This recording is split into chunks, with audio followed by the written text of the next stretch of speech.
वो तो तुम्हारे जाने के बाद भी बैठा रहेगा। वो तो पता है, इसलिए मुझको बुला के चला जाएगा। अच्छा देखो, लास्ट क्लास डेप्रिसिएशन स्टार्ट किया था। डेप्रिसिएशन का मतलब क्या है? हाँ, decrease in the value of tangible fixed asset is known as depreciation. ठीक है, ये डेप्रिसिएशन होने का कॉजेस क्या क्या हो सकता है?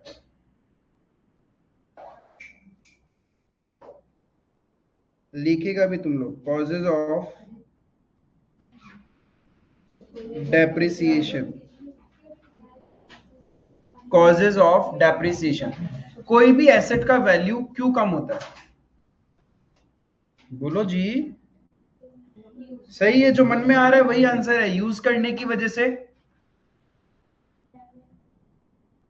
कंटिन्यूअस यूज करोगे तो धीरे धीरे उसका वैल्यू कम होता जाता है। ठीक है, डेप्रिशिएट होता है। फिर किसी ने बोला डैमेज, जिसको अपन बोलते हैं वियर एंड टीयर।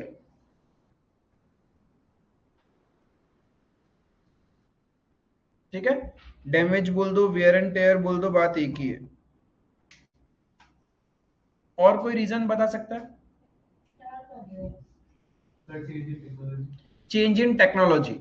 नया टेक्नोलॉजी आते ही पुराने वाली चीजों का क्या होता है, वैल्यू कम हो जाए। जैसे कीपैड फोन था, कीपैड फोन से टच स्क्रीन फोन आया, तो अचानक कीपैड फोन का वैल्यू क्या हो गया, गिर गया ना, क्योंकि नया टेक्नोलॉजी, जैसे जैसे नया टेक्नोलॉजी आएगा पुराने वाले का वैल्यू कम होता जाता है। तो changes in technology, that is technological advancement,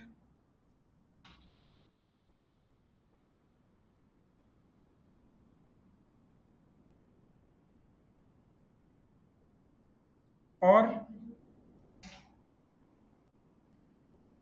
कैसे एसेट का वैल्यू कम होता है? Change in fashion, a type of, but fashion comes to only clothing. ठीक है, नॉट अदर देन मशीनरी वगैरह में तो कोई फैशन नहीं होगा ना। रीसेल, रीसेल से डेप्रिसिएशन का कोई रिलेशन नहीं। Sudden fall in market value, sudden fall in market value. Suppose आपने एक मोबाइल फोन खरीदा सैमसंग का 80,000 रुपए में, 2 महीने बाद नया सैमसंग का वही मोबाइल फोन 40,000 में मिल रहा है आपको, क्या हुआ, मार्केट वैल्यू गिर गया। मार्केट वैल्यू गिरते ही उसका डेप्रिसिएशन हो गया। ठीक है, जब कोई भी एसेट का sudden fall in market value होता है, that also leads to depreciation.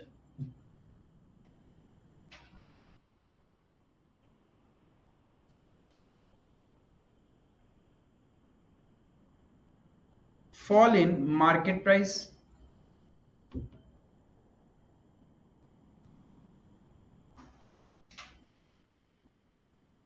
ठीक है, ऐसे बहुत सारे रीजन हो सकते हैं, बट कुछ रीजंस आपको पता होना चाहिए। समझ में आया? तो डेप्रिसिएशन क्या था, decrease in the value of tangible asset.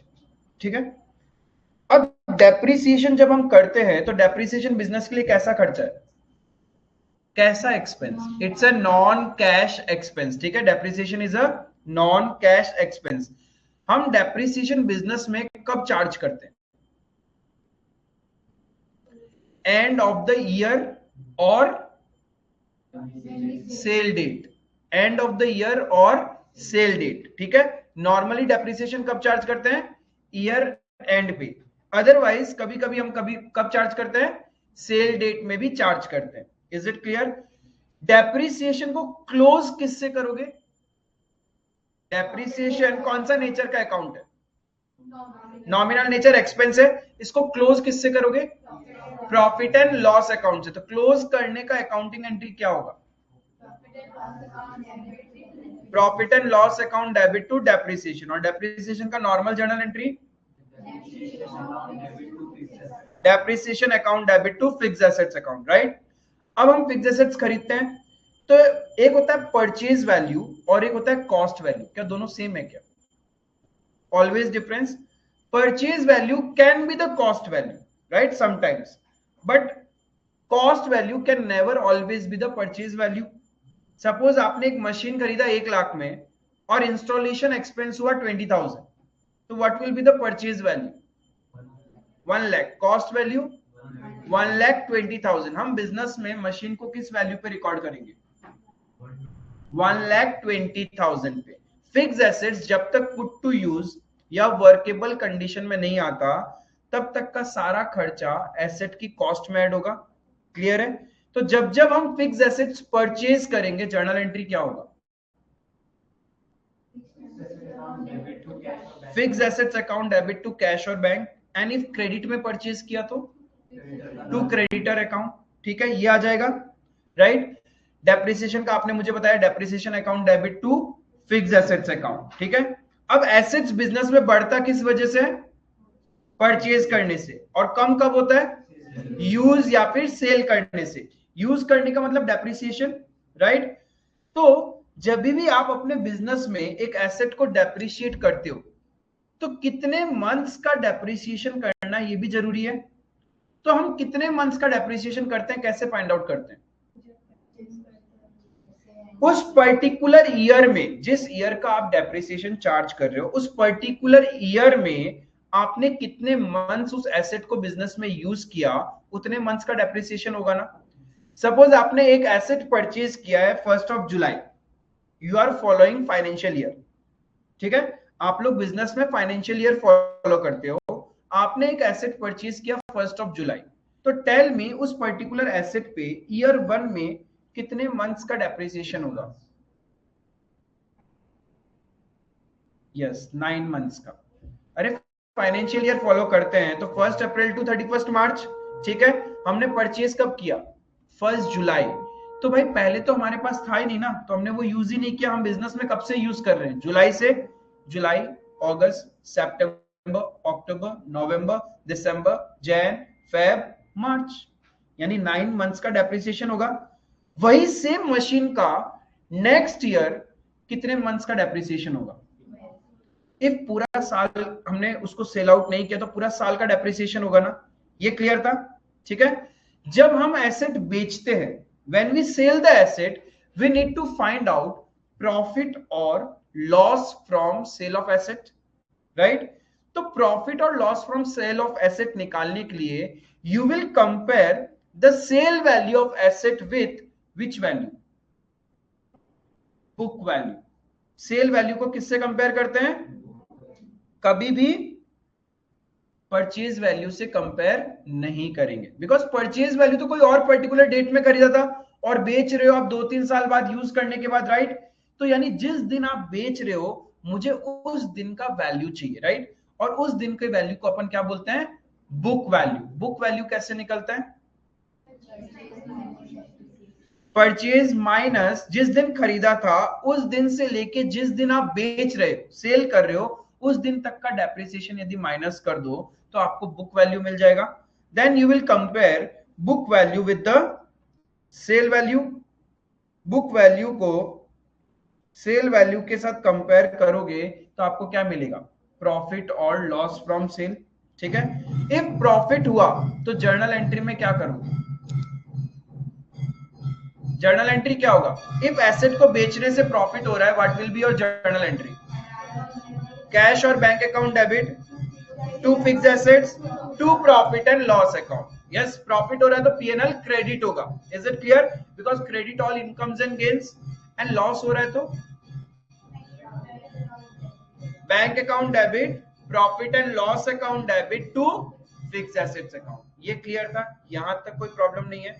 फिर हमने डिस्कस किया था एक भंगार वाली रेट होती है जिसको अपन क्या बोलते हैं? Scrap value. ठीक है, स्क्रैप वैल्यू। तो डेप्रिसिएशन जो आप चार्ज करोगे वो कॉस्ट वैल्यू पूरे पे चार्ज करोगे या स्क्रैप वैल्यू को हटाने के बाद जो वैल्यू है उस पे चार्ज करोगे? स्क्रैप वैल्यू को हम डेप्रिशिएट नहीं करते क्योंकि it is that amount which we will receive at the end of the life of an asset. कम से कम उतना पैसा तो अपन को मिलना ही चाहिए। Is it clear? आई बात समझ में? तो लास्ट क्लास में आपने एक एग्जांपल किया था ना, जहां पे एक एसेट खरीदी थी 1,10,000 रुपए स्क्रैप वैल्यू था, 10 साल आप यूज कर सकते हो, राइट? क्लियर है? तो आपने डेप्रिसिएशन कैसे निकाला था? इस तरीके से कुछ निकाला था ना।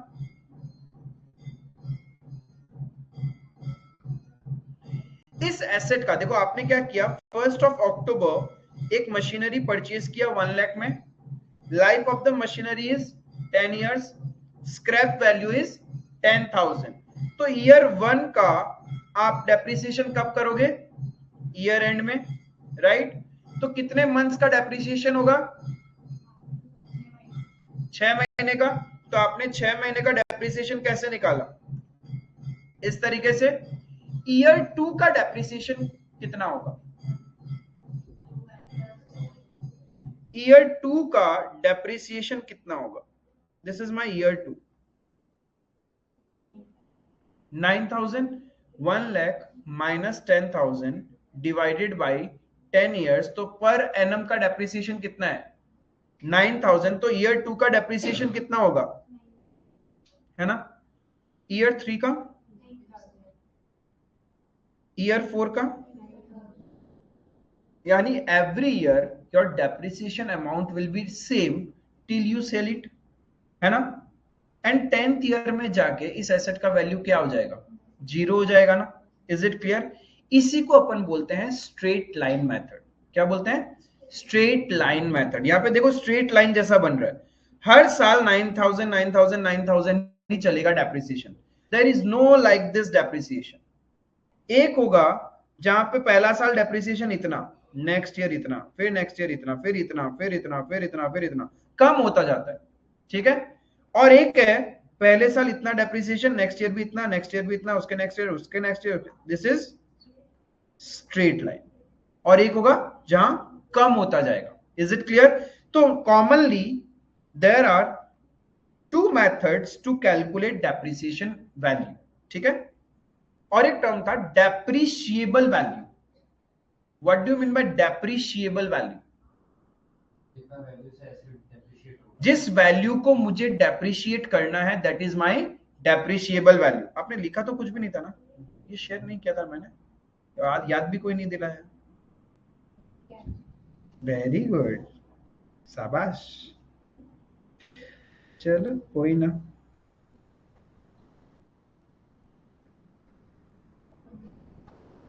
डेप्रिशिएबल वैल्यू,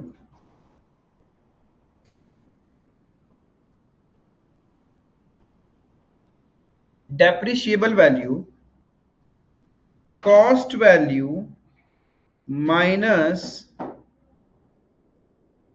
स्क्रैप वैल्यू, इसको अपन बोलते हैं डेप्रिशिएबल वैल्यू। यानी 1 लाख माइनस 10,000 जो किया था वो आपका 90,000 जो है that is termed as depreciable value.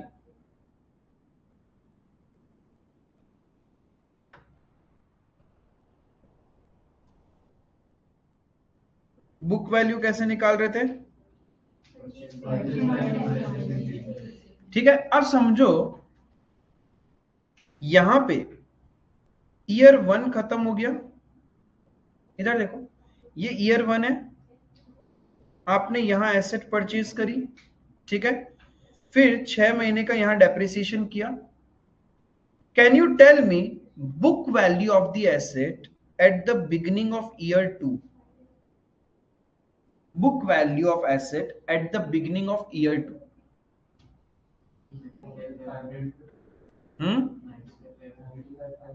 95,500। देखो आपका एसेट कितने का था? ये जो स्क्रैप वैल्यू माइनस किया ना, ये सिर्फ डेप्रिसिएशन कैलकुलेट करने के लिए किया है, लेकिन एक्चुअल में आपके बुक्स में एसेट किस वैल्यू पे आपने रिकॉर्ड किया था? 1 लाख पे ही है ना वो तो, राइट? तो 1 लाख पे रिकॉर्ड किया था, यहां पे आपने डेप्रिसिएशन चार्ज कर दिया 4,500। तो एसेट का वैल्यू 1 लाख, 4,500 डेप्रिशिएट हो गया, तो वैल्यू बचा कितना? 95,500। That is the book value eight the beginning of year 2। समझ में आया? फिर ईयर 2 में कितना डेप्रिशिएट किया? तो what is the book value eight the beginning of year 3?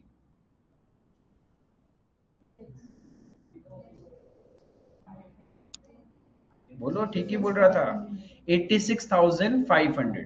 क्योंकि ईयर 2 का बिगिनिंग में एसेट का वैल्यू कितना बचा? 95,500।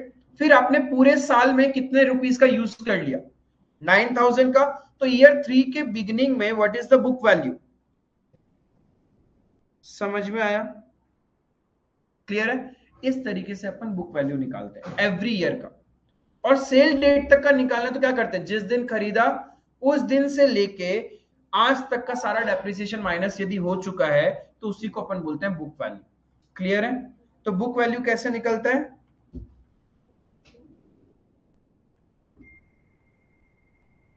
Cost value minus depreciation, cost value minus depreciation. Value को अज्यूम नहीं कर रहे तो अपना परचेज वैल्यू है डेप्रिशिएबल वैल्यू हो गया। नहीं, depreciable value just depreciation calculate करने के लिए निकालते हैं, बट एक्चुअल बिजनेस में तुमने मशीनरी किस वैल्यू पे रिकॉर्ड किया था? Machinery account debit to bank, वो तो 1 लाख से किया ना। 10,000 का क्या हमने कहीं अकाउंटिंग किया है क्या?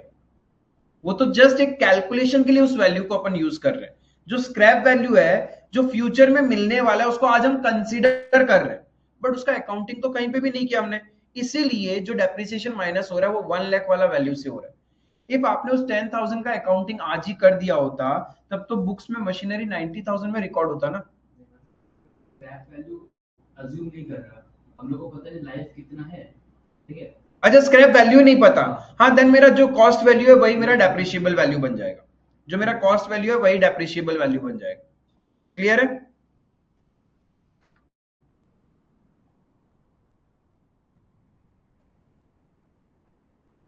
methods to calculate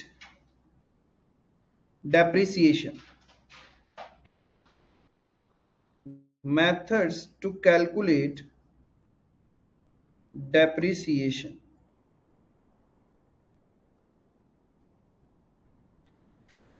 ऐसे तो 7-8 तरह का मेथड्स होते हैं, ठीक है, बट आपके सिलेबस में सिर्फ 2 ही मेथड है और आपको बस वही सीखना है।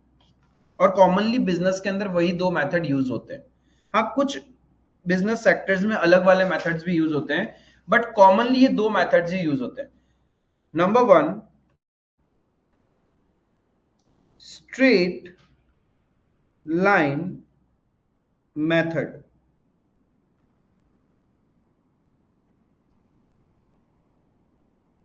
जिसको प्यार से अपन एसएलएम बोलते हैं शॉर्टकट में। इसका और भी कुछ नाम है, इसको और भी दूसरे दूसरे नाम से बुलाया जाता है।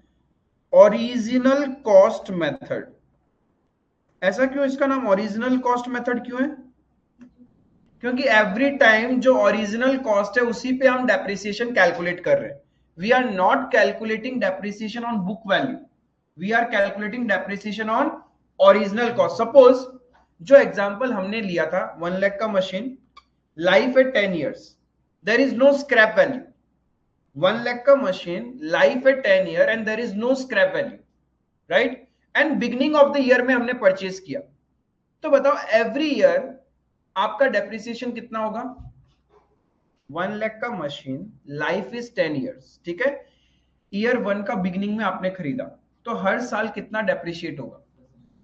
10,000। 1 लाख डिवाइडेड बाय 10, यानी every year you are calculating depreciation on 1 lakh.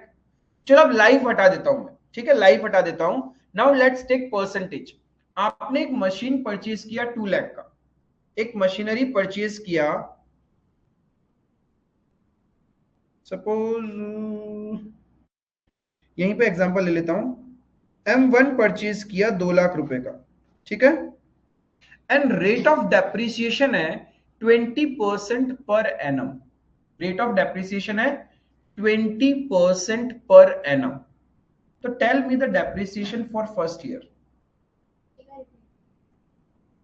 आप हटा देता हूं यहां से, चलो तुम लोग ही कैलकुलेट करके बताना। 1 अप्रैल 22, 31 मार्च 23, ये एक ईयर है। यहां पे आपने एक M1, एक मशीन खरीदा जिसका नाम रख दिया M1, 2 लाख रुपए का। 1 अक्टूबर 22 आपने और एक मशीन परचेज करी 1 लाख रुपीस में, ठीक है। Every year your depreciation rate is 20% per annum. Depreciation क्या है? 20% पर एनम, ठीक है। ईयर 1 है ये मेरा ईयर 1 है। तो ईयर 1 में हमारा डेप्रिसिएशन डेट कौन सा होगा? 31 मार्च। जब कुछ नहीं बोला, सिर्फ परचेज का डेटा है, तो ईयर एंड में डेप्रिसिएशन होगा। तो यहां हम डेप्रिसिएशन करेंगे कौन सी मशीन? M1 का और M2 का। तो बताओ M1 का डेप्रिसिएशन कितने महीने के लिए होगा? पूरे 12 महीने के लिए। किस वैल्यू पे कैलकुलेट करोगे? 2 लाख पे। रेट है 20% एंड 12/12 हो जाएगा ना, 12 महीना यूज किया तो कितना डेप्रिसिएशन आया? 40,000।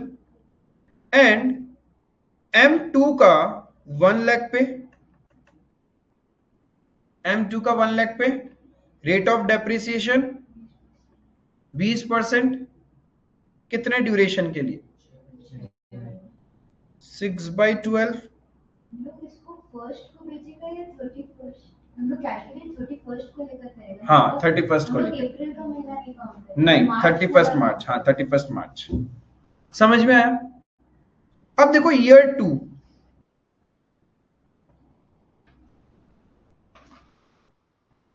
फर्स्ट अप्रैल 23 होगा ईयर 2। यहां पे पहले से मेरे पास एक M1 है और एक M2 है। What is the value of M1 eight the beginning of year 2? कैसे 40,000 बाबू? 2 लाख का तो मशीन था, 40,000 ही डेप्रिशिएट हुआ, तो 1,60,000 is the value at the beginning of year 2 and M2 का 90,000। और कोई डेटा नहीं दिया हुआ, बस इतना ही डेटा है। तो अब ईयर 2 में डेप्रिसिएशन डेट कब होगा? ईयर एंड में ही होगा, 31 मार्च 24। Again we have to depreciate the machine. Depreciate the machine. M1 किस वैल्यू पे कैलकुलेट होगा? बस यहीं पे कंसेप्ट है, ठीक है।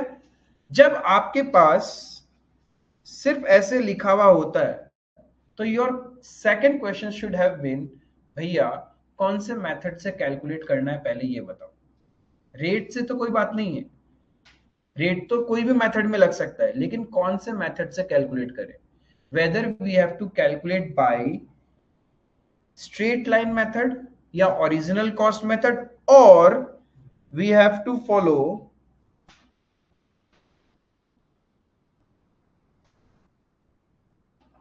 Book value method. Book value जिसका दूसरा नाम क्या है?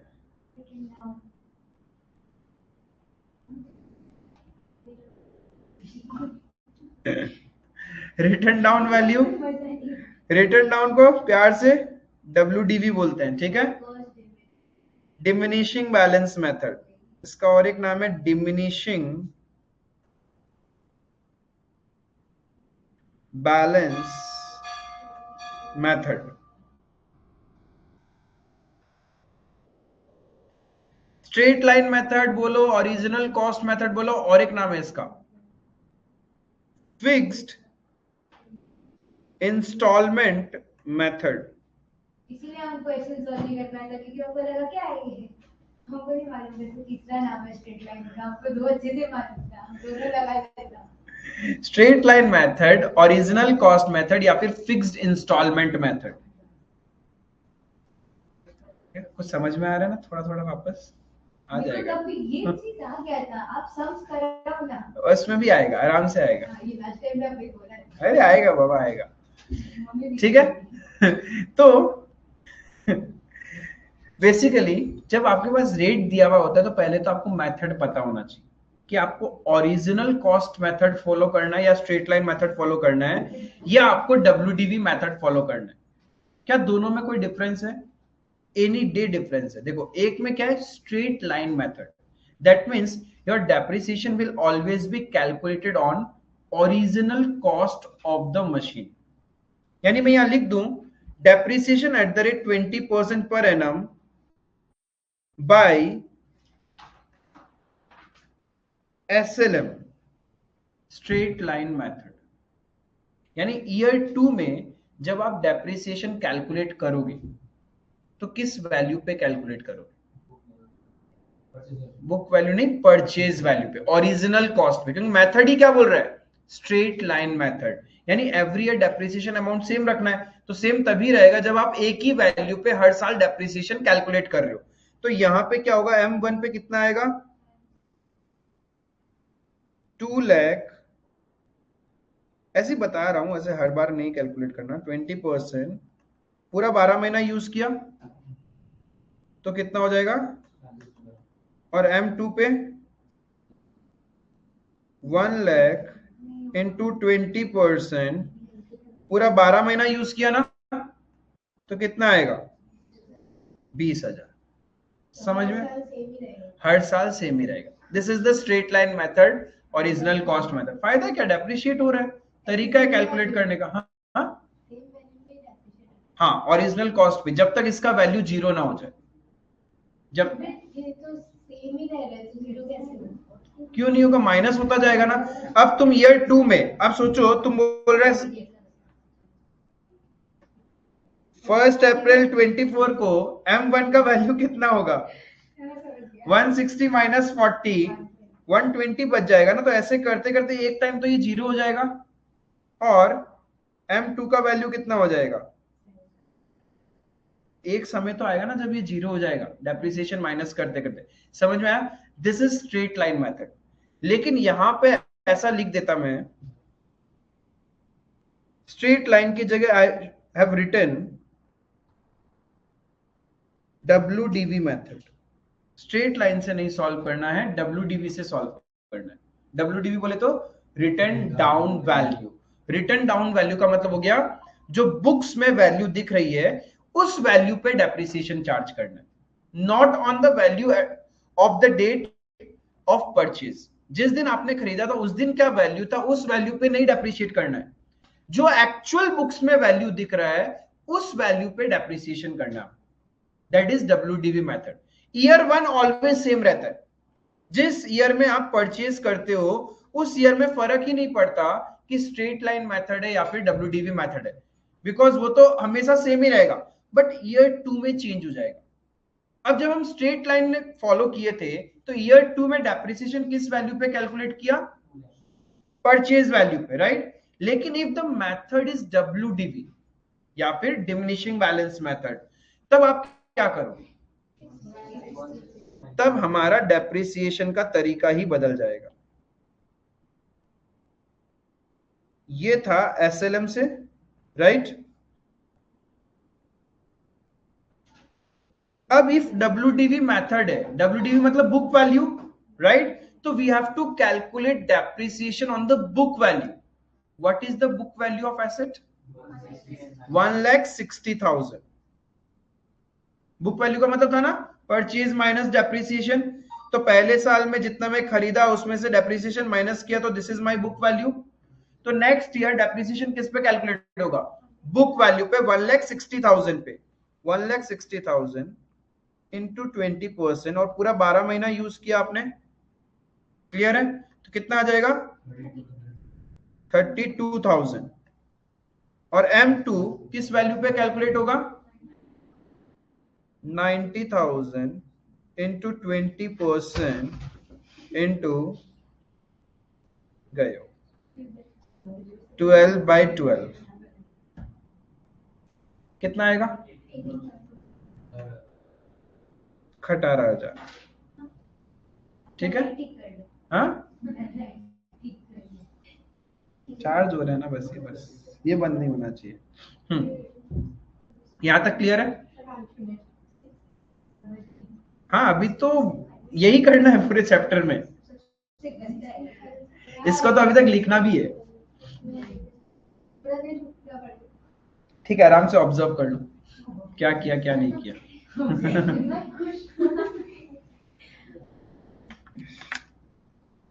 तो ये दो ही मेथड है? हाँ, मेथड्स और भी है, आपको ये दो ही सीखना।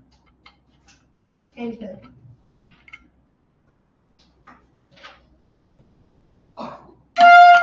दोनों में भी एक कहानी है, एक छोटू सा कहानी। कहानी ये है, जब आप स्ट्रेट लाइन मेथड फॉलो करते हो तो ओरिजिनल कॉस्ट से स्क्रैप वैल्यू माइनस करते हो, स्क्रैप वैल्यू माइनस करके आप डेप्रिसिएबल वैल्यू निकालते हो। बट WDV मेथड में कोई स्क्रैप वैल्यू माइनस नहीं होता है। इफ क्वेश्चन स्क्रैप वैल्यू दे भी दिया तभी भी आप उसको कंसीडर नहीं करोगे।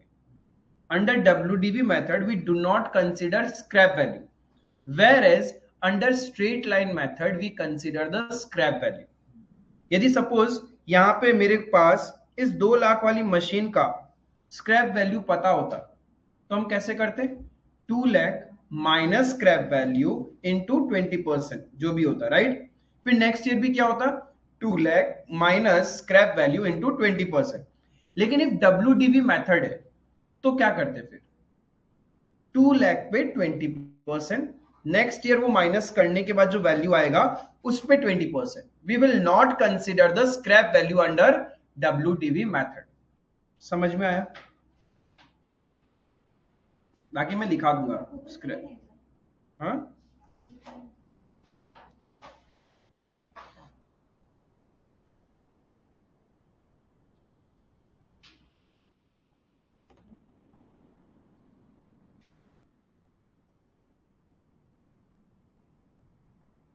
कुछ भी रटने का नहीं, एक एकदम सिंपल सा है, स्ट्रेट लाइन हुआ तो हमेशा जो परचेज वैल्यू है उस पर डेप्रिसिएशन कैलकुलेट करेंगे। और यदि दूसरा वाला मेथड हुआ तो क्या करना है, परचेज में से डेप्रिसिएशन माइनस करने के बाद वाला जो वैल्यू है उस पर डेप्रिसिएशन कैलकुलेट करना। क्लियर है? बाकी ड्यूरेशन वाला फंडा क्लियर ही हो गया, जितने मंथ्स आपने यूज किया है उतने मंथ्स का ही डेप्रिशिएट होगा। क्लियर है यहां तक?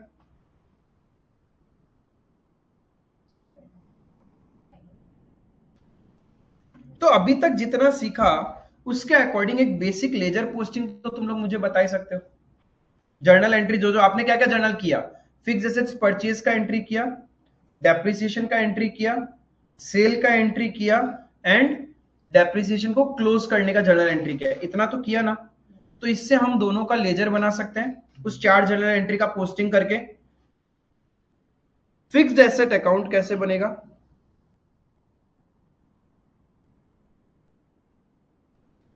लेजर का फॉर्मेट क्या था, date, particulars, journal folio, amount.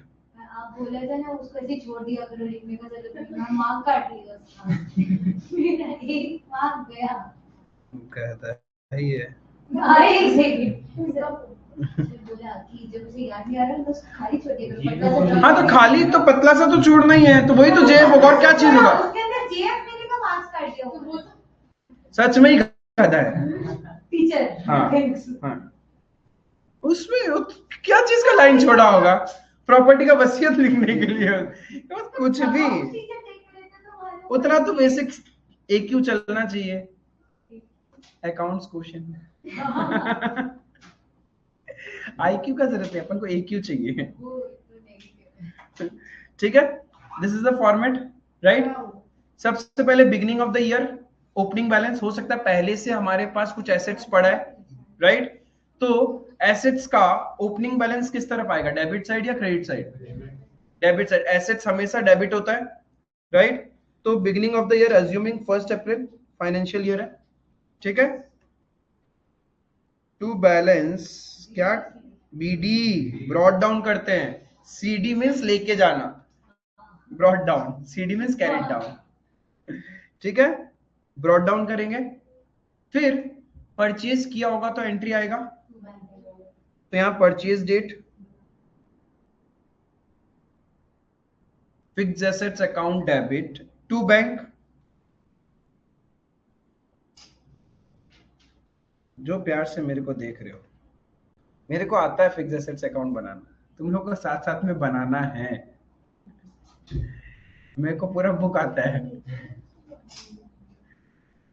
मैं एक्सपर्ट हो चुका है, अब मैंने सीख लिया पूरा अकाउंट्स 11 का।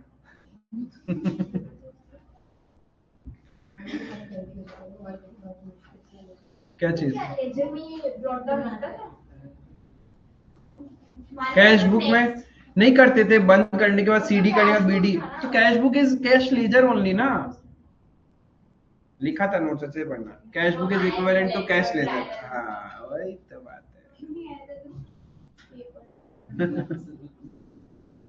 आपको नोट्स में सिखाया था। ठीक है, डेप्रिसिएशन का एंट्री क्या होगा? डेप्रिसिएशन का entry, depreciation to fix assets, तो फिक्स एसेट्स में किस तरफ लिखेंगे? बाय डेप्रिसिएशन, क्रेडिट साइड में, क्योंकि आपने फिक्स एसेट्स को क्रेडिट किया तो उसके क्रेडिट साइड में आएगा बाय डेप्रिसिएशन। नॉर्मली डेप्रिसिएशन कब होता है? ईयर एंड, एक पहला साल में ईयर एंड मान लेते हैं, सेल डेट भी हो सकता है, पहले ईयर एंड मान लिया मैंने, अज्यूम कर लिया, तो यहां क्या आएगा? By depreciation account. ठीक है, फिर डुअल एस्पेक्ट कंसेप्ट क्या बोलता है? Debit should always be equals to credit, ये दोनों इक्वल होना चाहिए, बट ये दोनों इक्वल तो नहीं हो रहा होगा, तो क्या होगा फिर? इक्वल करने के लिए क्या करेंगे? बैलेंसिंग करेंगे। एसेट है तो इसका डेबिट साइड ही ज्यादा होगा, तो इस तरफ बाय बैलेंस कैरिड डाउन, जितना भी डिफरेंस है वो आ जाएगा।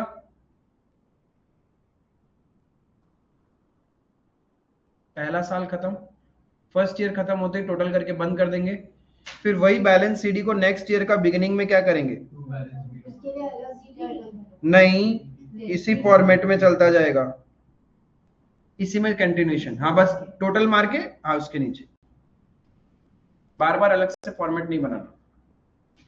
टू बैलेंस ब्रॉट डाउन,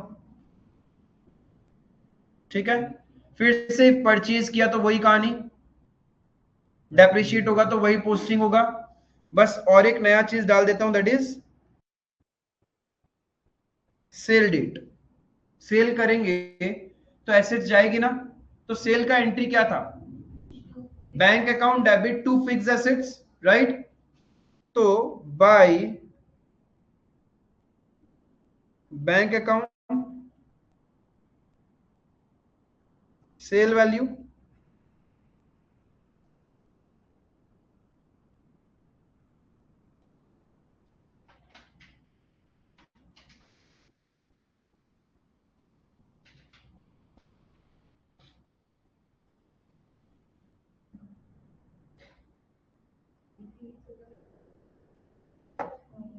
ठीक है।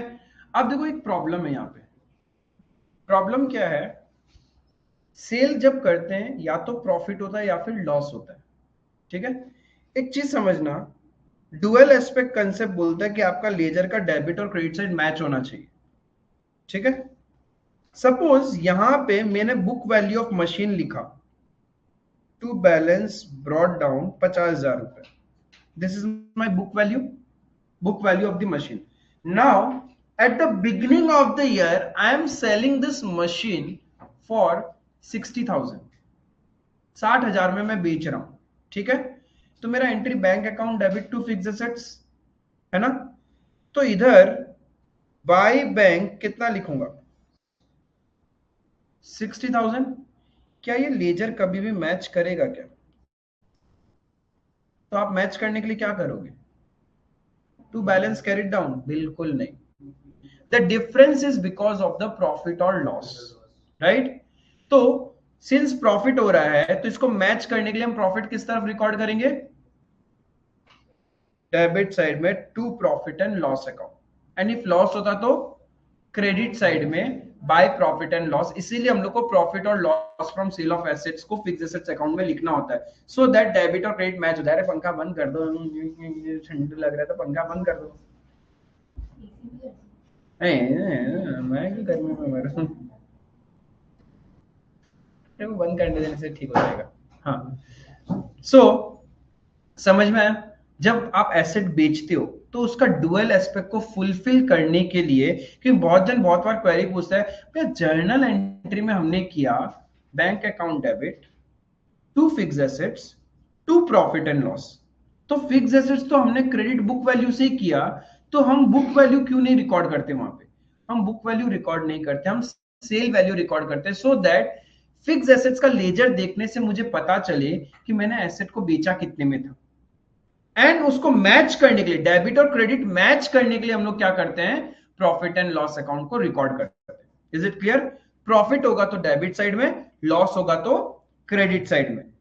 दैट्स वाई यहां पे मैंने क्या लिखा था, सेल वैल्यू, और ये कौन सा वैल्यू है, book value. Difference will be, हाँ देखो ये जर्नल एंट्री है, देखो ये जर्नल एंट्री है, ठीक है। Suppose this is the journal entry, हाँ यहां मैं वैल्यूज पुट करता हूं 60,000, 50,000 एंड 10,000। अब मुझे फिक्स एसेट्स अकाउंट में लेजर पोस्टिंग करना होगा, तो फिक्स एसेट्स क्रेडिट हुआ, तो फिक्स एसेट्स के क्रेडिट साइड में लिखेंगे हम क्या, बाय बैंक, कितने से, ऐसे देखें तो फिक्स एसेट्स हमने क्रेडिट 50,000 से किया ना, तो उधर बाय बैंक 50,000 लिखना चाहिए, बट हम वो नहीं लिखते, हम क्या लिखते हैं 60,000 लिखते हैं, सेल वैल्यू लिखते हैं, राइट। तो प्रॉफिट एंड लॉस अकाउंट जो ये है, ये तो कहीं पे भी फिक्स एसेट्स डेबिट हुआ ही नहीं, तो उसके डेबिट में क्यों आना चाहिए, राइट। क्योंकि आप फिक्स एसेट्स डेबिट करोगे तब उसके डेबिट साइड में कोई भी चीज पोस्टिंग करोगे ना, यहां पे तो फिक्स एसेट्स क्रेडिट हुआ है। Is it clear? तो इसका जब पोस्टिंग करते हैं ना तब गंडोगोल हो जाता है। इसीलिए to match my debit and credit side we record profit और loss from sale of asset in the asset account itself.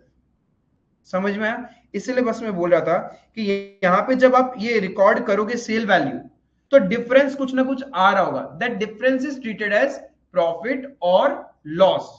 Loss होगा तो इस तरफ रिकॉर्ड करेंगे by profit and loss account, जितना भी लॉस हुआ, एंड इफ प्रॉफिट होगा तो सेल डेट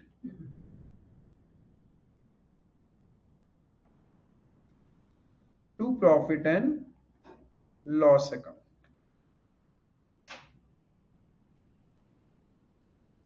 एंड बाकी कहानी कंटिन्यू रहेगा, वही बैलेंसिंग वगैरह करना, ऐसे चलता जाएगा। एवरी ईयर डेप्रिशिएट करेंगे, फिर बैलेंस करेंगे, ये हर साल का कहानी रहेगा। पहले बैंक जब लोग सेकंड वाला एंट्री कर रहा होगा, तो हम लोग का जो लोग सेल कर रहा होगा तो वो आएगा, उसके बाद उसको बैलेंस करने के लिए हम लोग बैलेंस शीट लिखते हैं ना, या पिछला वाला को कैरी आउट कर देते हैं। नहीं समझा नहीं हम अभी भी, ये तो जस्ट एक हाइपोथेटिकल एग्जांपल था। तुम क्या बोल रहे हो, ये जो बेचा इसको इससे कंपेयर कर रहे हो क्या? नहीं, इसको भी हम लोग को बैलेंस करना होगा ना। हाँ तो वही जो सेल वैल्यू, ये तो सेल वैल्यू है, बट हमने हमारे बुक्स में तो बुक वैल्यू रिकॉर्ड कर रखा होगा ना। हमारे बुक्स में क्या वैल्यू आ रही होगी, वो तो बुक वैल्यू ही आ रही होगी, बट प्रॉफिट और लॉस निकालने के लिए हम सेल वैल्यू से कंपेयर करते हैं। तो जो डिफरेंस है बुक वैल्यू और सेल वैल्यू का, वो हम रिकॉर्ड करते हैं by the name P&L account. हाँ सम करेंगे तो अभी आएगा। क्या चीज? ये तो इक्वली हो जाएगा। हो जाएगा तो हो जाएगा, इफ एक ही एसेट था, एक ही एसेट था, वही बेच दिया तो यही कहानी खत्म हो जाएगा। लेकिन ऐसा थोड़ी ना होता है बिजनेस में, एक ही एसेट है वही बेच दोगे तो बिजनेस चलाओगे कैसे? बिजनेस में कम से कम 3-4 एसेट्स होगी, उसमें से एक पुरानी वाली एसेट को आज हम बेच रहे हैं, लेकिन बाकी एसेट्स तो कंटिन्यू रहेगा ना, उसको तो डेप्रिशिएट करना पड़ेगा। क्लियर है? अभी एक क्वेश्चन लेंगे तो समझ में आ जाएगा। यहां तक क्लियर है? तो मेरा डेप्रिसिएशन अकाउंट कैसे बनेगा?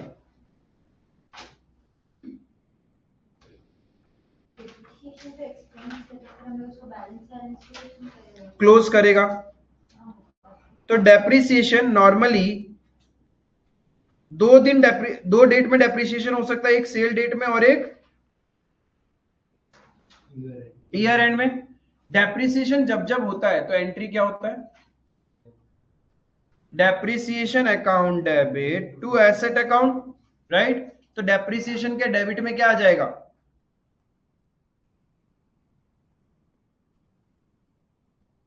To asset account.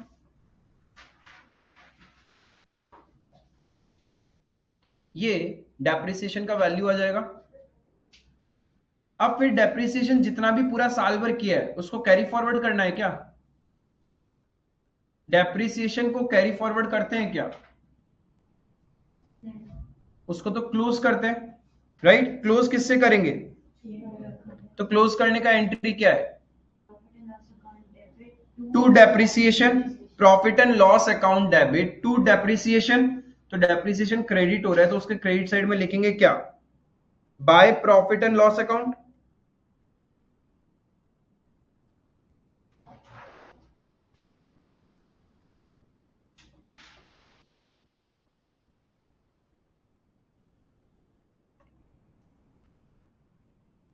और ये दोनों साइड मैच हो रहा होगा, नो बैलेंसिंग इज रिक्वायर्ड,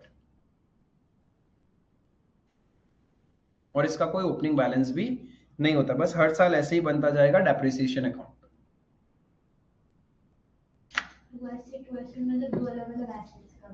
हाँ, अलग अलग एसेट्स, क्योंकि अलग अलग डेट पे कर रहे हैं ना।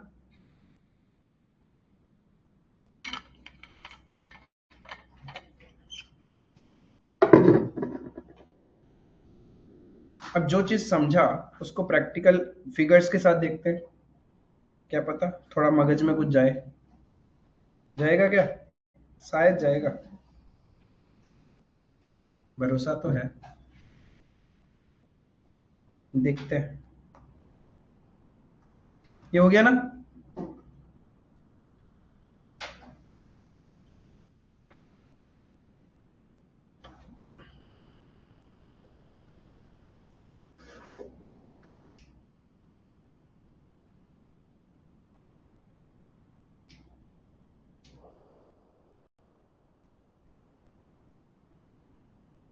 हो गया हो गया हो गया।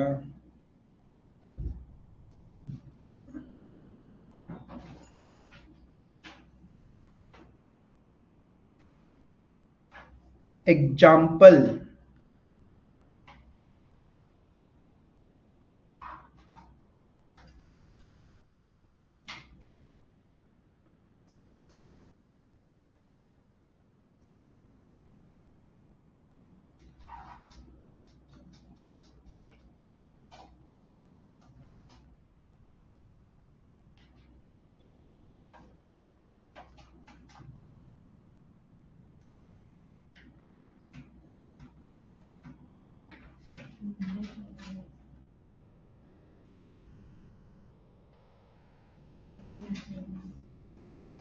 अभी टाइम ग्राफ से एग्जांपल लूंगा तो बड़ा आराम से आप लोग खुद बता पाओगे हर जगह। फिर एक क्वेश्चन होता है पैराग्राफ में, क्या बोल रहा है, किधर बोल रहा है, किधर से कहाँ क्या हो गया, तो उसको भी आप शॉर्टनिंग कर सकते हो, ऐसे टाइम ग्राफ बना लेना, पूरे क्वेश्चन को स्प्रेड कर देना, हो गया इजी। चलो खरीदते हाँ।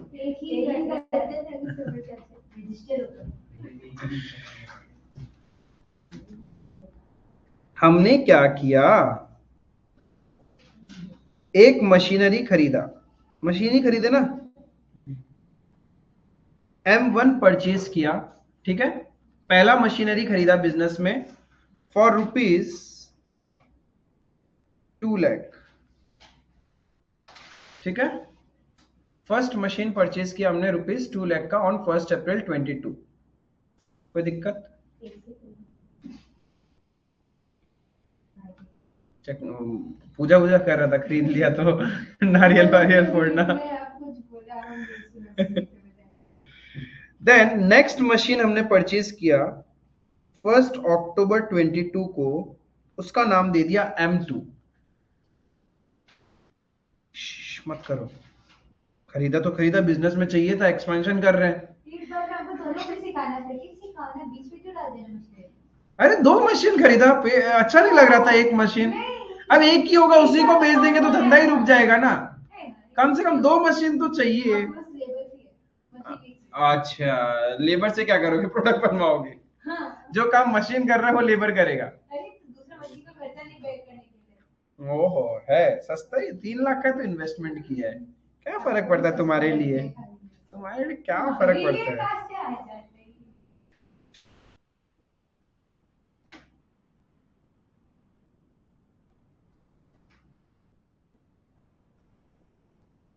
First October 24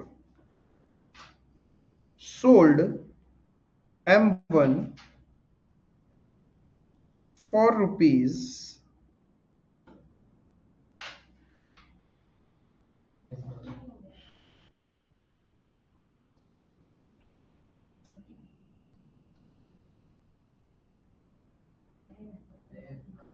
70,000, ठीक है। सोल्ड M1 फॉर ₹70,000 1 अक्टूबर 24 को। क्या हुआ? तो कुछ भी नहीं किया मैंने। 1 अप्रैल को खरीदा, 1 अक्टूबर को खरीदा, फिर ईयर एंड हो गया, अगले साल कुछ नहीं किया, उसके नेक्स्ट ईयर 1 अक्टूबर को हमने M1 को बेच दिया 70,000 में, ठीक है। और उसी दिन on the same date you purchased another machinery, on the same date you purchased one more machine, उस मशीन का नंबर दे दिया हमने M3 ₹50,000 का, ठीक है, उसी दिन। इसीलिए वो 1 अक्टूबर के नीचे लिखा मैंने। उसी दिन आपने M1 बेचा और एक नया मशीन खरीद लिया M3 ₹50,000 में, ठीक है।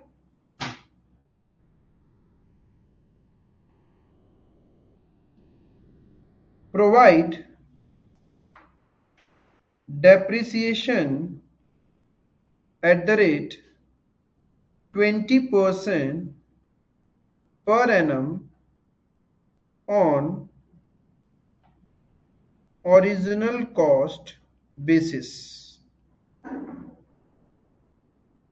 with no scrap value। एक भी मशीन का स्क्रैप वैल्यू नहीं है, ठीक है। No scrap value for any of the machine, ठीक है। क्वेश्चन समझ में आया नहीं आया पहले तो ये बताओ। क्वेश्चन क्लियर है? स्क्रैप वैल्यू होना पड़ेगा ये जरूरी नहीं है। क्वेश्चन देगा तो हम लोग कंसिडर करेंगे, नहीं देगा तो नहीं कंसिडर करेंगे, ठीक है। तो अब हमें बनाना है मशीनरी अकाउंट।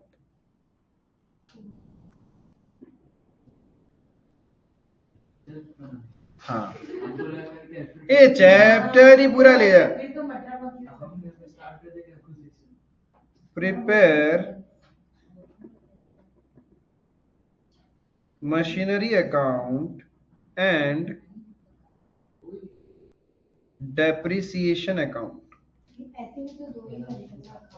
नहीं, नॉर्मली आपके एग्जाम में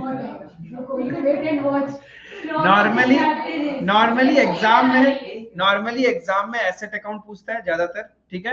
ये डेप्रिसिएशन अकाउंट रेयरली पूछता है बिकॉज उसमें कुछ होता ही नहीं है। डेबिट साइड में asset by PNL, asset by PNL कोई कुछ भी नहीं है, ठीक है। लेकिन एग्जाम में आपको या तो एसेट अकाउंट वाला क्वेश्चन आता है या फिर asset account with provision for depreciation. हाँ, ऐसे ही डरे हुए लोग कोशिश करते कुछ और डरे तो हमें अच्छा लगता है। जैसे था ना, एक खराब मूवी देख के ये मत जाना एकदम खराब, अरे भाई आपको खराब लगा, मुझे अच्छा लग सकता है। हाँ,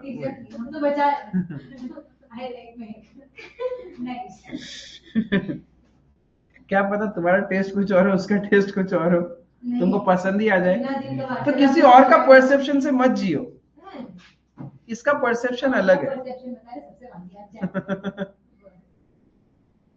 देखते हैं वाहियात है या नहीं है। Machinery account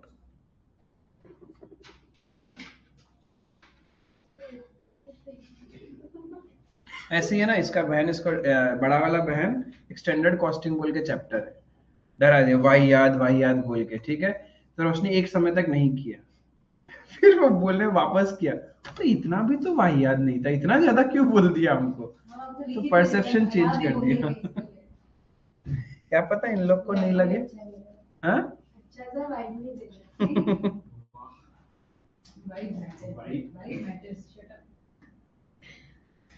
date, particulars, JF, amount.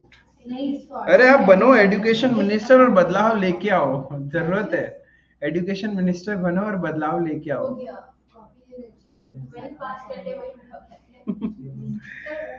अरे तो पॉलिटिशियन बनने के लिए पास ही तो नहीं होना होता है।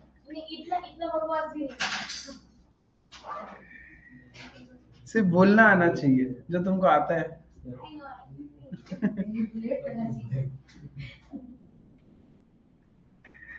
तो पहला अकाउंटिंग एंट्री कब होगा?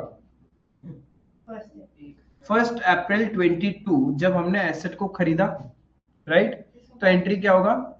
मशीनरी बैलेंस बीडी कहां से होगा? हमारा स्टार्टिंग ही 1 अप्रैल 22 है, पहले से तो कोई डेटा है ही नहीं।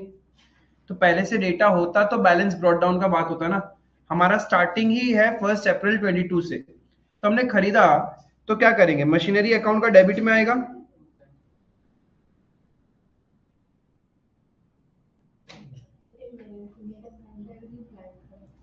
To bank account. आप सारी मशीन्स को अलग अलग करके लिखोगे बाबा, वरना खुद ही आगे जाके फंस जाओगे। यहाँ पे M1 नंबर दे दोगे ब्रैकेट में। नहीं, अलग अलग लेजर नहीं, एक ही लेजर। बहुत सारा मशीन नहीं, एक ही लेजर। मतलब डिफरेंट कैरेक्टरिस्टिक्स ऑफ एसेट्स होती है ना, तो डिफरेंट लेजर बनते हैं। ठीक है, सपोज एक मशीनरी है, एक फर्नीचर है, एक कुछ और है, तब आपके अलग अलग लेजर बनते हैं। अदरवाइज एक ही लेजर बनेगा जिसमें आप सब कुछ रिकॉर्ड करोगे। तो टू बैंक कितने में खरीदा? 2 लाख रुपए में। उसके बाद नेक्स्ट ट्रांजैक्शन कब हुआ? उस दिन फिर से खरीदा हमने, तो 1 अक्टूबर 22 टू बैंक अकाउंट। इस मशीन का नाम M2। हाँ ब्रैकेट में मेंशन भी करना पड़ेगा। हाँ हाँ, क्योंकि बहुत सारे क्वेश्चन आएंगे जब आपको पता चलेगा कि ऐसे सेग्रीगेट करने से कितना इजी हो जाता है क्वेश्चन, वरना खुद फंस जाओगे। तो हैबिट है, ऐसा नहीं है कि बिना ऐसे सेग्रीगेट किए हम सॉल्व नहीं कर सकते, या कर सकते हैं, बट आपका ब्रेन अभी वो रेडी नहीं है उसको अडॉप्ट करने के लिए, खुद ही फंस जाओगे। ठीक है, 2 लाख और 1 लाख। फिर हमने पूरे साल में कोई ट्रांजेक्शन किया क्या? कुछ भी नहीं किया, तो क्या होगा फिर? डेप्रिशिएट होगा कब? 31 मार्च को डेप्रिशिएट करना पड़ेगा। डेप्रिसिएशन करेंगे तो एसेट का वैल्यू कम होगा। 31 मार्च 23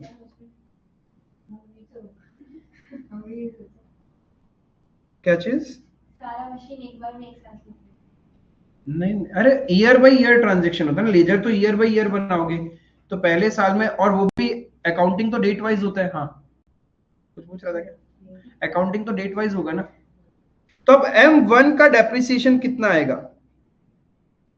टेल मी M1 का डेप्रिसिएशन। पूरा पूरा 1 साल का लगेगा। 2 लाख पे 20% इज 40,000।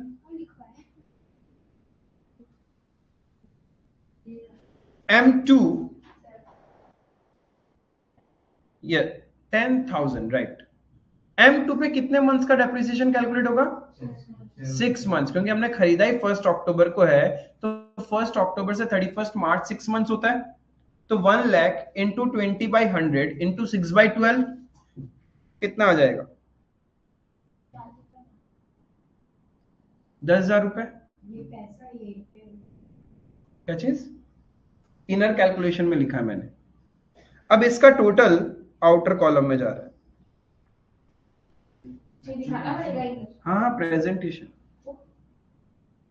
It's a presentation. तो फिर तो टू बैंक को M1 डेबिट नहीं लिख सकता है, तो अलग अलग डेट था ना बाबा। अगर डेट सेम हो हाँ, तो ऐसे ही लिखेंगे। हाँ, ब्रैकेट में लिख सकते हैं। लिख सकते हैं, बट दिखने में तो अच्छा यही लगता है, मार्क्स लेने के लिए फायदा है।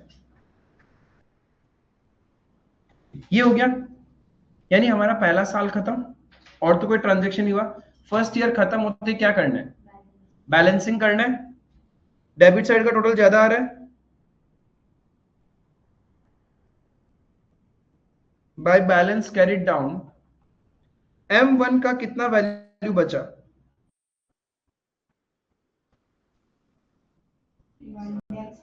1,60,000। इसका भी टोटल ही लिखना है अमाउंट। हाँ, आउटर कॉलम में टोटल आएगा। और M2 का value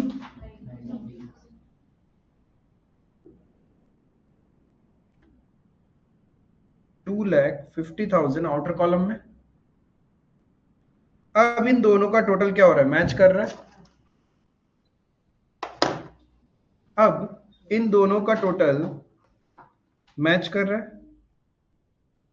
3,00,000 3 lakh. Next year brought down कर देंगे 1 अप्रैल 23 टू बैलेंस ब्रॉट डाउन। भाई इसका भी तो सेम ही करना ना, क्या चीज? ये 23 से 24 का सेम ही करना। हाँ,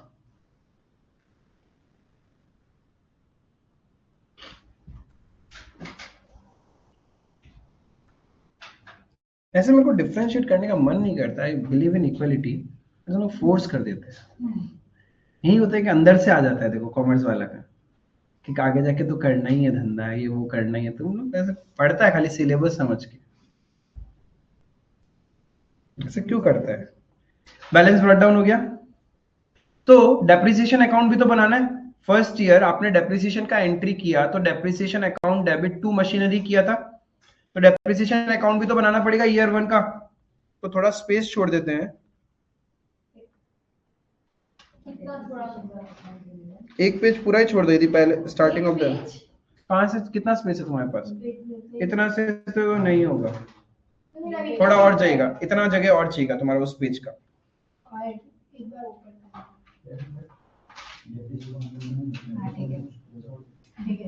बना भी नहीं रहा अभी। क्या चीज बना रहे ना? अरे वो तो एसेट अकाउंट के लिए स्पेस छोड़ा है।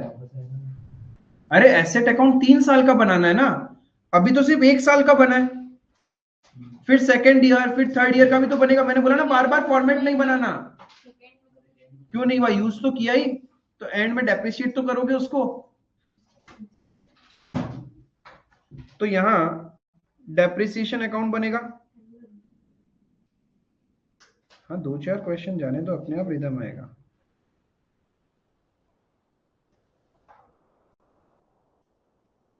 डेट पर्टिकुलर्स, और ज्यादातर क्वेश्चन में ना डेप्रिसिएशन अकाउंट बनाने नहीं पूछता है। अरे एसेट अकाउंट तो पूछता है ना, मेन मकसद तो एसेट का वैल्यू निकालना है। तो डेप्रिसिएशन का एंट्री क्या था? Depreciation account debit to machinery account. यहां पे तो एसेट का नाम पता है हमें, मशीनरी है। तो 31 मार्च 23 टू मशीनरी अकाउंट M1 और M2। M1 का 40,000 और M2 का 10,000, तो टोटल 50,000 का डेप्रिसिएशन।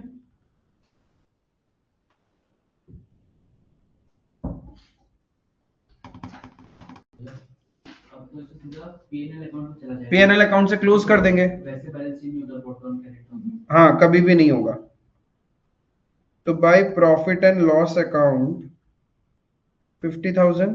ये सब मतलब क्या हुआ? 50,000 मेरा लॉस है, हाँ एक्सपेंस है, एक्सपेंस है। एक्सपेंस है। तो जब तुम्हारा total profit and loss account से जब अपन नेट प्रॉफिट निकालेंगे, तो वहां पे ही 50,000 माइनस हो जाएगा। जब हम ओरिजिनल मशीन खरीदा था तब हम एक अमाउंट तो पे किया था ऑलरेडी। हाँ, तो वो तो एसेट क्रिएट हो गया ना तुम्हारा, उसमें से जितना यूज कर लिया वही तुम्हारे लिए खर्चा है। वो एक्सपेंस नहीं था। नहीं, वो कैपिटल एक्सपेंडिचर है, उससे तुम्हारा एसेट क्रिएट हुआ है। वो एक्सपेंस नहीं, वो तुम्हारे इनकम से माइनस नहीं होगा, क्योंकि उसको तो तुम ओवर द ईयर यूज करोगे ना। लेकिन वो माइनस तो कैपिटल से होता था। क्या चीज? एसेट जो खरीदा। फिक्स एसेट्स बढ़ जाता था, अच्छा हाँ। फिक्स एसेट्स बढ़ जाता था ना, और बैंक बैलेंस कम हो जाता था।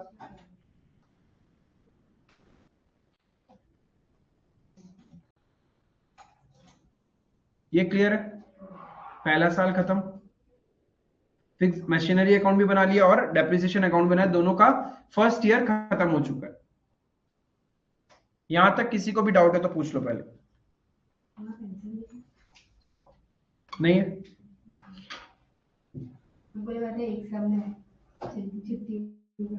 हाँ, तो एक ही तो सम है। सेकेंड ईयर, क्या सेकेंड ईयर में हमने कोई ट्रांजेक्शन किया क्या? सेकेंड ईयर में तो कुछ भी नहीं किया। सेकेंड ईयर में तो कुछ भी नहीं किया, जस्ट यूज किया है। तो यूज किया है तो ईयर एंड में डेप्रिशिएट होगा। ईयर एंड यानी 31 मार्च 24 अगेन हम डेप्रिशिएट करेंगे। तो बाय डेप्रिसिएशन अकाउंट M1 और M2 का डेप्रिसिएशन होगा। अब किस मेथड को फॉलो कर रहे हैं हम? Original cost. तो ईयर 2 का डेप्रिसिएशन किस वैल्यू पे कैलकुलेट होगा? कॉस्ट वैल्यू, यानी 2 लाख और 1 लाख पे ही कैलकुलेट होगा। तो 2 लाख का 20% पूरा साल यूज किया ना,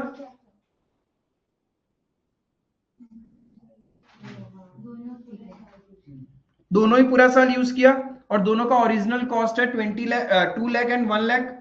तो 2 लाख का 20% 40,000 एंड 1 लाख का 20%, तो टोटल 60,000 का डेप्रिसिएशन। और तो कोई ट्रांजैक्शन हमने किया ही नहीं है, तो ईयर एंड में क्या करते हैं? बैलेंसिंग।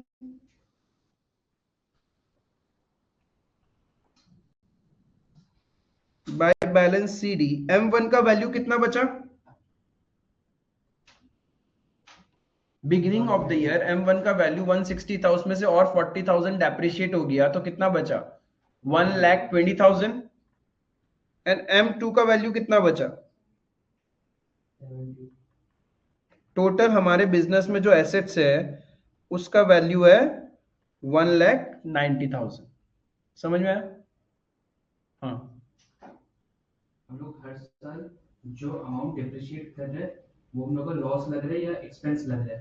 अब 10 साल के बाद सपोज मेरा स्क्रैप वैल्यू था 10,000, तो 10 साल बाद वो एसेट क्लोज जीरो हो गया, जो भी मुझे मिल रहा है वो मेरा प्रॉफिट है, वो प्रॉफिट में जाएगा। हाँ, इनकम में काउंट हो जाएगा मेरा।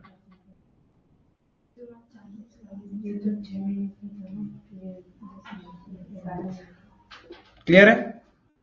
बैलेंसिंग हो गया। टोटल मार देंगे और डबल लाइन से बंद करेंगे। इधर भी 2,50,000 और इधर भी 2,50,000। नेक्स्ट ईयर ब्रॉट डाउन कर देंगे।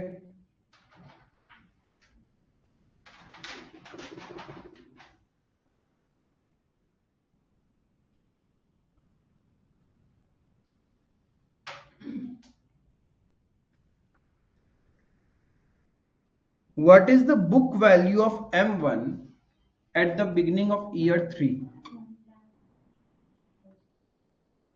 What is the book value of M1 at the beginning of year 3? 1,20,000। हाँ, तो हम तो हम तो नहीं बोला तुमको गलत। And what is the book value of M2?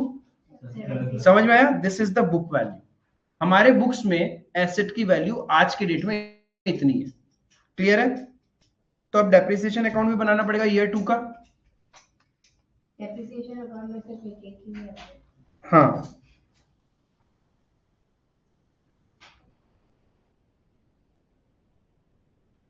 तो मशीनरी अकाउंट M1 40,000, M2 20,000, 60,000 हो गया।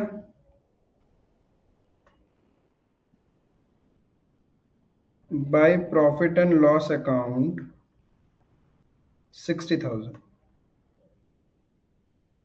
And chapter closed. टोटल मार के डबल लाइन से बंद कर देंगे।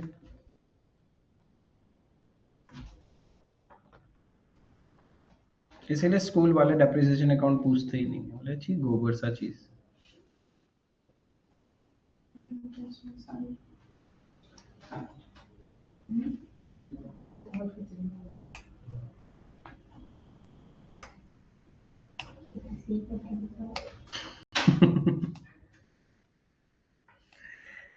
यहां तक समझ में आया? कोई दिक्कत नहीं है? ईयर 3 में क्या हुआ? बेचा। कब बेचा हमने? यानी जब हम बेच रहे हैं, क्या उस दिन का उस एसेट का वैल्यू पता है क्या हमें? हम कौन सी एसेट बेच रहे हैं? M1। और M1 का उस दिन का वैल्यू पता है क्या? कैसे पता तुम्हें?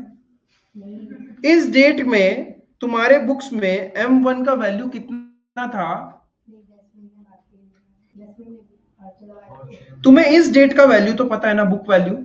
Beginning of the year M1 का बुक वैल्यू कितना था? 120। लेकिन हम बेच कब रहे? 1 अक्टूबर को, यानी आफ्टर यूजिंग फॉर 6 months। अप्रैल मई जून जुलाई अगस्त सितंबर, 1 अक्टूबर को तो सेल कर रहे हैं, यानी 6 महीने बिजनेस में यूज करने के बाद बेच रहे हैं। तो 6 मंथ्स और डेप्रिशिएट होगा, तब जाके तो मुझे 6 मंथ्स के बाद का बुक वैल्यू पता चलेगा ना। क्लियर है? तो पहले M1 को क्या करना पड़ेगा, 6 मंथ्स डेप्रिशिएट करना पड़ेगा। तो सेल डेट क्या है, 1 अक्टूबर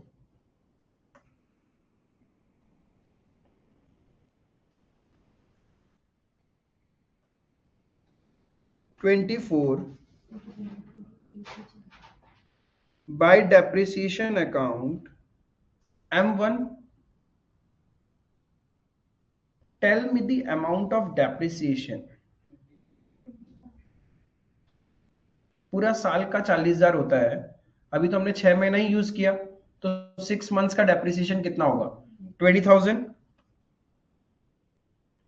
now can you tell me the book value of M1 on the sale date, 1 lakh, क्योंकि बिगिनिंग में 1,20,000 का था, फिर आपने 20,000 का और डेप्रिशिएट कर दिया, तो on the sale date what is the book value, 1 lakh.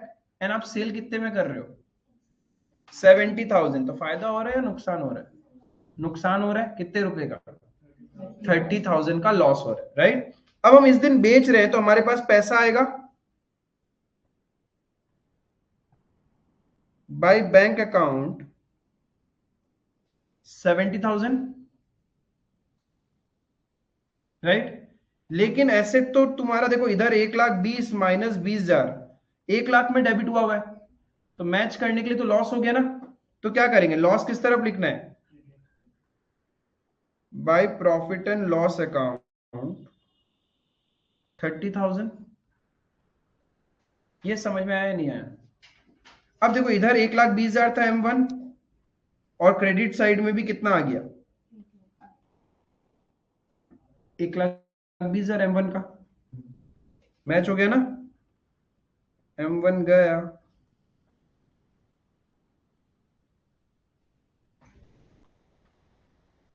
Clear है? उसी दिन आपने खरीदा भी, खरीदा तो किधर रिकॉर्ड करेंगे, machinery account debit to bank account. इस मशीन को क्या नाम देंगे, M3। कितने का खरीदा, 50,000।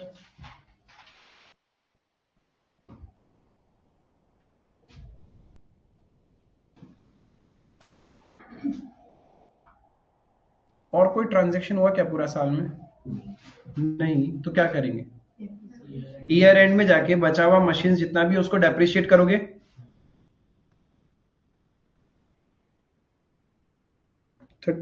March 25 बाय डेप्रिसिएशन अकाउंट कौन सी मशीन को करना है, M2 एंड M3। M2 कितना ड्यूरेशन के लिए, पूरा साल, स्टार्टिंग से लास्ट तक ही था।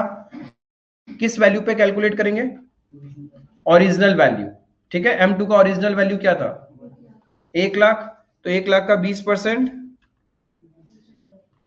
20,000, और M3 का ओरिजिनल वैल्यू 50,000 अभी अभी खरीदा है, उसको कितने ड्यूरेशन यूज किया, 6 महीना, तो डेप्रिसिएशन कितना होगा, क्लियर है ये?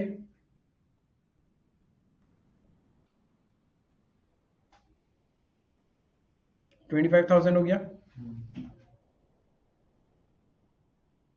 समझ में आया ना ये?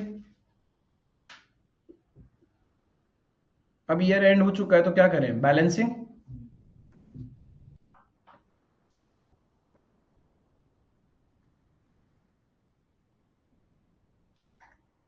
M2 का वैल्यू कितना बच गया,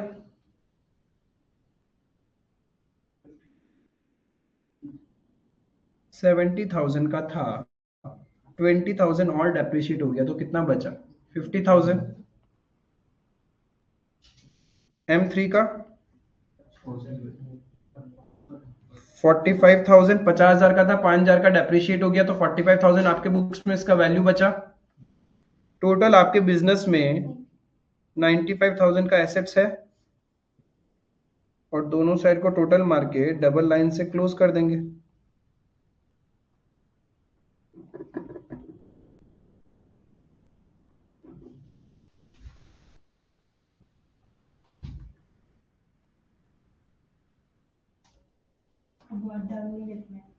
जगह नहीं मेरे पास, नहीं भी लिखोगे तो चलेगा। नेक्स्ट ईयर बनाना होता तो फिर ब्रॉड डाउन करते। अब डेप्रिसिएशन में भी ईयर 3 का पोस्टिंग होगा। दो अलग अलग डेट में डेप्रिशिएट किया था। एक कब किया था? अक्टूबर में, 1 अक्टूबर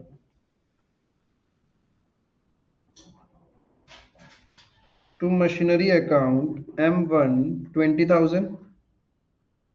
देन ईयर एंड में किया था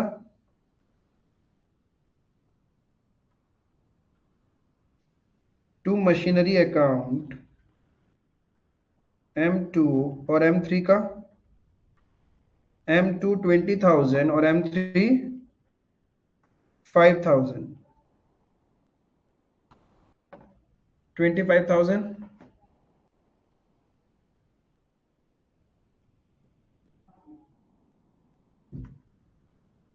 ये तो किया था दो अलग अलग डेट पे।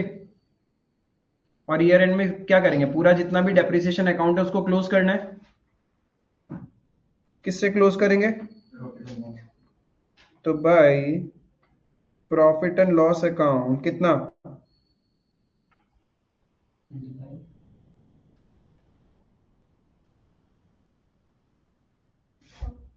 45, नॉट 25। एंड टोटल करके बंद कर दोगे। समझ में आया नहीं आया? तो क्या कॉम्प्लिकेटेड था? हाँ, झूठी झूठी, एक नंबर का झूठी। तरीका बताया करने का, यदि तरीका फॉलो करोगे तो कॉम्प्लिकेटेड नहीं होगा। जब आपके पास पैराग्राफ में क्वेश्चन हो, it will take your hardly 2 to 3 minutes extra. If आपने टाइम ग्राफ में क्वेश्चन को बांट दिया तो फिर अपने को हर डेट में कहाँ पे क्या हो रहा है वो पता रहता है और उसका पोस्टिंग करना इजी हो जाता है। ठीक है? एंड जब आप थोड़ा बहुत एक्सपर्ट बन जाओगे फिर आपको ये नहीं चाहिए, फिर तो फटाफट याद ही रहेगी स्टोरी, आपको बस पोस्टिंग करना रहेगा। समझ में आया? तो आज जो क्वेश्चन क्या, that is original cost method या फिर स्ट्रेट लाइन मेथड। यही होता है स्ट्रेट लाइन मेथड में, बस यहाँ पे हमने स्क्रैप वैल्यू नहीं लिया था। तो नेक्स्ट क्लास में जब अपन मिलेंगे तो स्ट्रेट लाइन मेथड और WDV मेथड दोनों में क्या क्या डिफरेंसेस है वो लिख लेंगे। एंड देन फिर मैं आपको WDV मेथड से क्वेश्चन कैसे सॉल्व करना है वो भी बताऊंगा। क्लियर है? That's all for today. Thank you.